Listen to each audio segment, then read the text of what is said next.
E aí pessoal, sejam todos bem-vindos a esse vídeo. Nessa oportunidade eu vou explicar como analisar quando as grandes instituições, os grandes fundos de investimentos e as baleias de mercado começam a comprar e vender seus ativos, usando uma ferramenta muito interessante, o Fear and Greed Index, ou indicador de medo e ganância.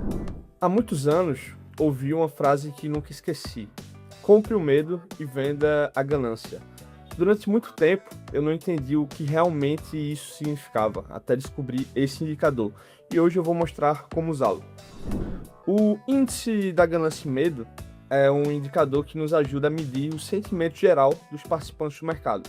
Em poucas palavras, ele nos permite identificar quando os investidores estão com medo demais ou estão excessivamente otimistas. E muitas outras vezes, as melhores oportunidades aparecem justamente quando a maioria está agindo por emoção. E como podemos adicionar o indicador no TradingView? Para usá-lo dentro do TradingView, basta ir até a seção de indicadores e buscar Fear and Greed Index.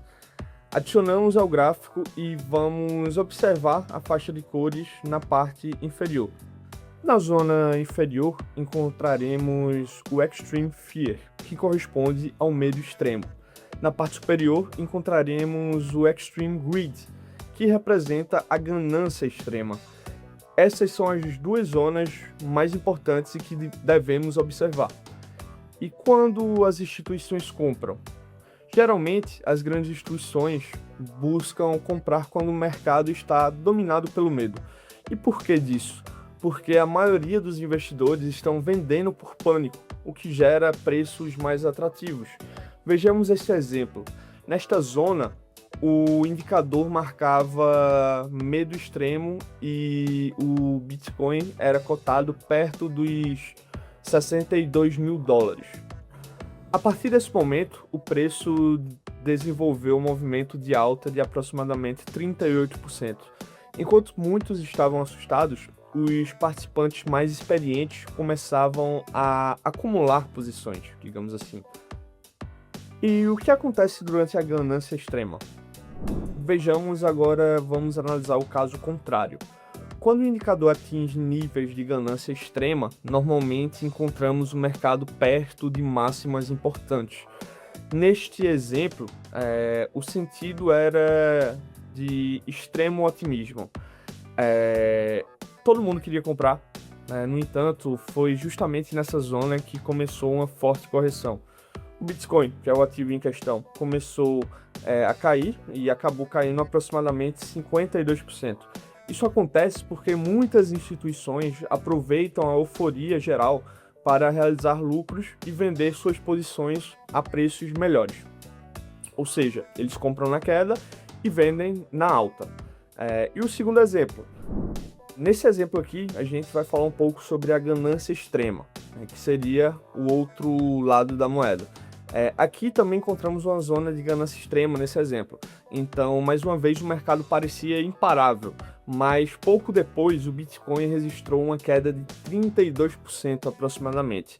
Uma vez finalizada a correção, o indicador voltou a mostrar níveis de medo extremo. E isso nos leva novamente a uma potencial oportunidade de compra, que é o que as grandes empresas fazem. A partir desse ponto, o Bitcoin desenvolveu um movimento de alta superior a 60%.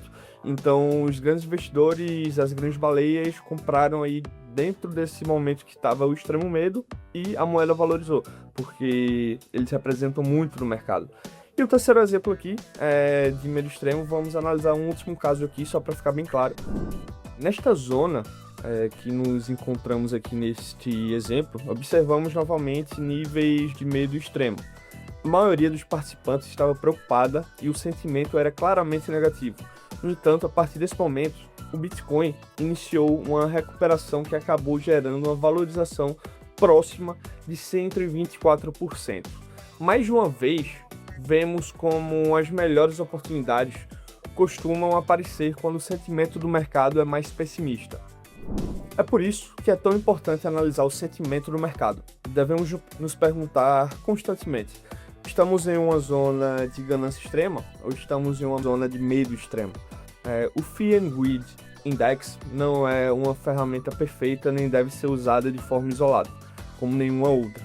mas pode nos ajudar a identificar momentos em que o mercado está emocionalmente desequilibrado. E é aí que você consegue se posicionar como um verdadeiro trader. Nesse mesmo momento, as instituições costumam agir de forma contrária à maioria. Então, você conseguindo acompanhar isso, você consegue agir na direção delas, que é o que de fato vai movimentar o mercado.